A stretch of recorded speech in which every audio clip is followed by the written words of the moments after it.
চলুন দর্শক ফিরে যাই আমাদের আজকের অতিথি কণ্ঠশিল্পী এবং সঙ্গীত পরিচালক শান শায়েকের কাছে। খুব সম্প্রতি আপনার একটি গান এসেছে, সেই গানটি সম্পর্কে একটু শুনতে চাই। ভুলতে চাই না, আফরোজা রূপার কণ্ঠে গানটির সুসঙ্গীত করেছি আমি। গানটি লিখেছেন মাহমুদ মুরাদ। ভেরি রিসেন্ট গানটি বের হয়েছে। আড্ডাটা একটা গানেই শুরু হোক। গানটি লিখেছেন লুৎফর হাসান, সুসঙ্গীত আমার করা ছিল। ওই আসমানে দেখা ছাড়া আমার এখন করার কিছুই না, চন্দ্র হইয়া ওই আসমানে তুমি নিঃস্বঠাই, তাকাই যদি এই জমিনে শূন্য সবই তুমি বিনে, কোথায় শান্তি পাই, চন্দ্র হইয়া ওই আসমানে তুমি নিঃস্বঠাই, চন্দ্র হইয়া ওই আসমানে তুমি নিঃস্বঠাই। যদি ভুলতে পারি না, এই গানের প্রসঙ্গে আবারও একটু ফিরি। এই গানটার কাজটা আমরা দেখেছি খুব চমৎকার একটি মিউজিক ভিডিওর সাথে, গানের কাজটাও খুব সুন্দর হয়েছে আমি বলবো। এবং এটা সেমি ক্লাসিক্যাল একটা গান। এটা আমরা মিউজিক ভিডিওটা করেছিলাম পুরনো ঢাকার একটা বাড়িতে, একটা জমিদার বাড়িতে। তো গানটার সাথে আসলে ওটাই মানে দেখানোর চেষ্টা করেছি, একটা মানুষের লোনলিনেস গানের কথায় সেটাই আছে। তো সেটাই আমরা আসলে দেখানোর চেষ্টা করেছি। আপনার নিজস্বতা একটা ছাপ আসলে থেকেই যায়, এই বিষয়টা আসলে আপনি কিভাবে ফুটিয়ে তোলার চেষ্টা করেন? একটা সিগনেচার তো আসলে প্রতিটা মানুষের এক একজন মানুষের এক একটা সিগনেচার থাকে। তো আমিও চেষ্টা করি, বা এটা আসলে অজান্তেই হয়ে যায় কিনা সেটা আমি জানি না, হতে পারে।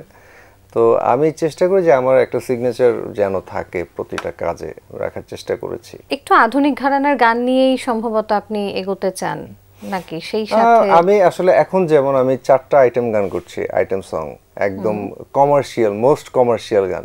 আমি আসলে সব জনরাতেই কাজ করেছি এবং কাজ করতে চাই। যেমন আমি শিখেছি ক্লাসিক্যাল, কিন্তু আমার মিউজিক্যাল জার্নি কিন্তু শুরু হয়েছে ব্যান্ড থেকে, রাইট? সো এরপরে কিন্তু আমি অনেক ধরনের ব্লুজ, রক, হেভি মেটাল সব জনরাতে আমি কাজ করেছি, ফোক। তো ক্লাসিক্যাল শেখাতে যেটা আমার সুবিধা হয়েছে যে সব জনরাগুলো আমার কাছে সহজ হয়ে গেছে, নাম্বার 1। নাম্বার 2 হচ্ছে এরপর যেহেতু আমি ওয়েস্টার্ন ইনস্ট্রুমেন্ট শিখেছি, তো সেটা শেখার কারণে আমার ওয়েস্টার্ন যে জনরাগুলো আছে সেটা আমার কাছে সহজ হয়েছে। তো এই ব্যাপার এইগুলোর জন্য আসলে আমার খুব সুবিধা হয় বিভিন্ন জনরার কাজ করতে। এখন যেমন আমি পপ নিয়ে কাজ করছি, তারপরে এখন সামনে র্যাপ গান বানানোর প্ল্যান আছে। একটা নাটকের জন্য হয়তো একটা র্যাপ গান বানাতে হবে, সেখানে কণ্ঠ দেবেন কে? ওরকম র্যাপ সিঙ্গার কোন যার রেগুলার করছে, আমি না।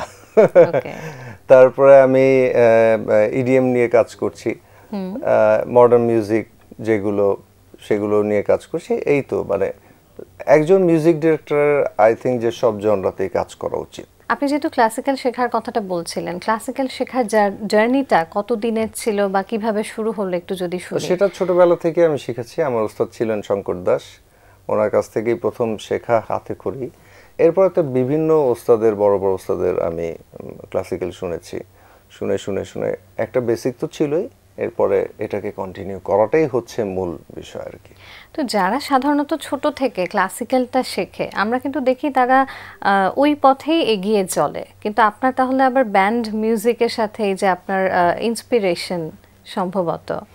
আমাদের সময়টা হয়েছে কি, আমাদের সময়টা ছিল ব্যান্ডের জোয়ার, একদম বাংলাদেশে ব্যান্ডের স্বর্ণযুগ হচ্ছে কিন্তু 90s, মানে 2000 আগ পর্যন্ত।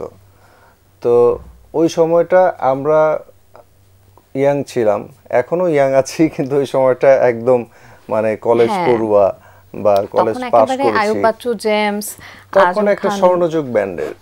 তো ইংলিশ ব্যান্ড যেগুলো ছিল, বাংলাদেশি ব্যান্ড যেগুলো ছিল, সবগুলাই কিন্তু তখন আমাদের যারা ইয়াং ক্রেজ, মানে ইয়াং পিপল যারা ছিল, সবার কাছে ব্যান্ড মিউজিক ছাড়া আসলে আর কোনো কিছু ছিল না। তো সবার অ্যাট্রাকশন ছিল সেই দিকেই। তো যার কারণে আমরাও কিন্তু আসলে স্রোতের সাথে আমরাও ভেসে গিয়েছিলাম, এটা খুব স্বাভাবিক। তো এই জন্য ব্যান্ড মিউজিকের প্রতি আমার অন্যরকম একটা মাদকতা ছিল, শুধু আমার না, ওই জেনারেশনের সবার। এবং আমি জানি 2000 সালের পরে অনেক মানুষ গান শোনা ছেড়ে দিয়েছে, মানে তখনকার ব্যান্ড সঙ্গীত যারা পছন্দ করতো, অনেক মানুষ, আমি অনেকের সাথে কথা বলেছি যারা আর গান শোনে না, এরকম মানুষ আমি পেয়েছি। এই যে শুরু হলো, ব্যান্ডে যখন যুক্ত হলেন, তারপরে কি যে গিটার বা অন্যান্য এই যে জনরাগুলোর সাথে একটু একটু করে পরিচিত হওয়া সেটা হয়েছে? এর আগে থেকে আমি শিখছিলাম গিটার, ড্রামস, কিবোর্ড সবকিছু শেখার পরেই আমরা আসলে ব্যান্ডটা ফর্ম করি। ব্যান্ড সঙ্গীতের ক্ষেত্রে আপনার ইন্সপিরেশন কে ছিলেন? অনেক ইংলিশ ব্যান্ড ছিল, অনেক বাংলাদেশি ব্যান্ডও ছিল। ইংলিশ ব্যান্ডের মধ্যে মেটালিকা, বন জোভি, তারপরে গানস এন্ড রোজেস। বাংলাদেশের মধ্যে এলআরবি, ডেফিনেটলি মাইলস, ভারফেজ, সবাই, মানে ভালো গান যারা করেছে সবাই আসলে ইন্সপিরেশন। এখন কি আবার ইচ্ছে করে নতুন করে আবারও ব্যান্ড ফর্ম করতে? ব্যান্ড আমার একটা ফর্ম করা আছে অলরেডি। আমরা কোনো একটা অ্যাওয়ার্ড থেকে আমরা নমিনেশনও পেয়েছিলাম 2 বছর আগে একটা গানের জন্য। ব্যান্ডের একটা গানই আমরা প্রকাশ করেছি এই পর্যন্ত। তো রিসেন্টলি আমরা আবার এটা গোছানোর চেষ্টা করছি এবং খুব তাড়াতাড়ি হয়তো অনেক ভালো কিছু নিয়ে আমরা আসবো। ব্যান্ডের নাম হচ্ছে ত্রিতাল। 3টা গানের একটা অ্যালবামের মতো আপনি প্রকাশ করেছিলেন। ফাহমিদা আপা, লুৎফর হাসান এবং আমি, আমাদের 3টা গান ছিল, আমরা প্রকাশ করেছিলাম। রিসেন্টলি মিউজিক আলফা নিয়ে কাজ করছি। মিউজিক আলফা মূলত একটা মিউজিশিয়ানস কমিউনিটি।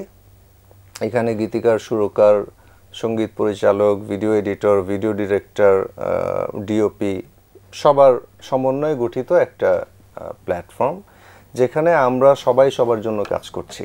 লাইক গীতিকার গান লিখছে, আমি সুর করছি বা সঙ্গীত করছি, আরেকজন গাইছে, এভাবে করে একটা গান তৈরি করছি এবং আমাদের যে নিজস্ব ইউটিউব চ্যানেল আছে সেখানে আমরা প্রকাশ করছি এবং ইন্টারন্যাশনাল প্ল্যাটফর্ম সহ। মিউজিক আলফার সাথে যারা সম্পৃক্ত না, তারাও কি এই যে গান লেখা বা সুর করা, কন্ট্রিবিউট এভাবে করতে পারছেন? আমরা সবাইকে ওয়েলকাম করছি, যারা মেম্বার হবেন তারা কাজ করবেন। মিউজিকের সাথে যারা সম্পৃক্ত সবাইকে নিয়ে একটা কমিউনিটি করার একটা উদ্যোগ নেওয়া হয়েছে, যেটা নিঃসন্দেহে খুব চমৎকার। কারণ অলরেডি আমাদের 5টা গান রিলিজড অলরেডি এবং প্রতি সপ্তাহেই আমাদের নতুন নতুন গান আসছে।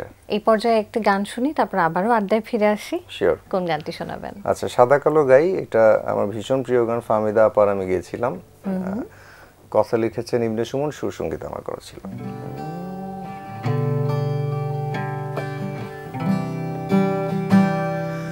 সাদা কালো জীবনে আমার রং যে এঁকেছো তুমি, নীরবে গোপনে ভালোবাসার পাল যে তুলেছো তুমি। তাই তো যাই না, যেতেও চাই না কখনো তোমায় ছেড়ে। জিতে জিতে যাও তুমি, আমি তোমার হয়ে যাব হেরে, যাব হেরে,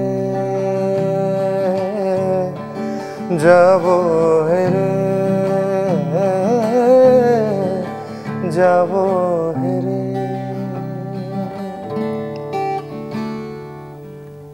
থ্যাংক ইউ।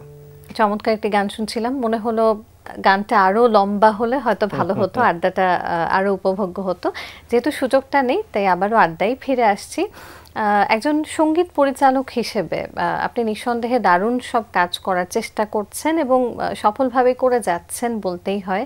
আপনার যে উদ্যোগটা রয়েছে মিউজিক আর্ট, সেখান থেকে আপনি নিয়মিতই তো গানের কাজ করছেন। মিউজিক আর্টে আমাদের কাজ হচ্ছে, এটা একটা মূলত অডিও ভিডিও প্রোডাকশন হাউস। এখানে আমি যেটা করি যে একজন আর্টিস্টের গান তৈরি হওয়া থেকে শুরু করে ভিডিও মেকিং এবং রিলিজ সেলস মার্কেটিং সবকিছু এবং ইন্টারন্যাশনাল ডিস্ট্রিবিউশন পর্যন্ত আমরা দেখি। নিঃসন্দেহে সাধুবাদ জানাবো এই ধরনের উদ্যোগগুলো, এবং আপনাদের মতো এই ধরনের উদ্যোগ নিয়ে আরো মানুষ আরো সঙ্গীত প্রেমীরা এগিয়ে আসুক, সেটাই আসলে চাইবো। আপনি এককভাবে তো অনেক কাজ করছেন, একটু সেই প্রসঙ্গটা একটু আসতে চাই এবারে। সোলো গান নিয়ে কাজ করছি, এর মধ্যে অবন্তী সিথি, সাব্বির, রাশেদ, তারপরে তারিক মৃধা, আরো অনেক আর্টিস্ট, আফরোজা রূপা, লুৎফর হাসান। তো বাংলাদেশের তো অলমোস্ট সবার সাথেই আমার কাজ হয়েছে। তো এখনো অনেকের ফিল্মের কাজ করছি, 2টো ফিল্মের গান করছি, সেটা একটু সিক্রেট, সেটা এখন বলা যাচ্ছে না। ওকে, সামনের এমন কোনো পরিকল্পনা কি রয়েছে যেটা নিয়ে খুব নিজের খুব শখের বা খুব হয় না যে নিজের পরিকল্পনা নিয়ে সময় নিয়ে করা এমন কোনো কিছু? কিছু সেমি ক্লাসিক্যাল গান আছে যেগুলো আসলে আমি বেশ সময় নিয়ে করছি। সেই আমি তো গজল গাইতে ভালোবাসি। কিছুদিন আগে আমার একটা গজল নাইট এর অনুষ্ঠান হয়েছে। সামনে আরো বেশ কিছু প্ল্যান আছে অনেকগুলো জায়গাতে এটা করার।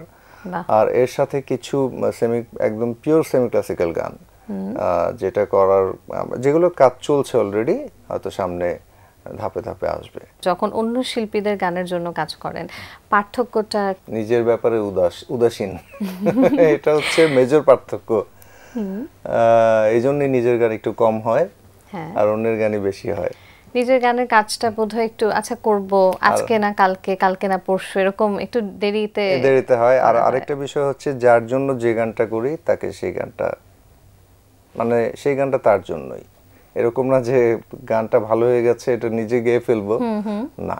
খুব ভালো লাগলো আজকে আড্ডা দিয়ে। দেখতে দেখতে একেবারেই অনুষ্ঠানের শেষ পর্যায়ে চলে এসেছি আমরা। সময়টা কিভাবে কেটে গেল আসলে বুঝতেই পারলাম না। তবে আরো একটা গান শুনবো, তার আগে আমি একটু দর্শকদের থেকে বিদায় নিয়ে আসতে চাই। দর্শক, কথা হচ্ছিল অতিথির সঙ্গে, এবার সময় হলো বিদায় নেবার। আমাদের অনুষ্ঠান সম্পর্কে আপনার যে কোনো মতামত ও পরামর্শ জানাতে লিখুন এই ঠিকানায়। প্রযোজক দিন প্রতিদিন, বাংলা ভিশন, নূর টাওয়ার, 110 বীরতম CR Dutta road, Dhaka 1205। Phone 96320303 আমাদের ইমেল অ্যাড্রেস dinprotidin@banglavision.tv। স্প্যানিশ দার্শনিক বালতাসার গ্রেসিয়ানের একটি উক্তি বলে বিদায় নেব আজ। তিনি বলেছেন, শ্রদ্ধা পেতে হলে অন্যকে শ্রদ্ধা করতে হবে। প্রিয় দর্শক, সবাই ভালো থাকুন, সুস্থ ও সুন্দর থাকুন, আর সারাদিন সবার জন্য শুভ ও কল্যাণময় হোক। এবারে গান গাইছি কন্যারে, কথা সুর এমআর খান, সঙ্গীত করেছিলেন রোকন ইমন, গেয়েছিলাম আমি। আপনার ভীষণ জনপ্রিয় একটি গান শুনি।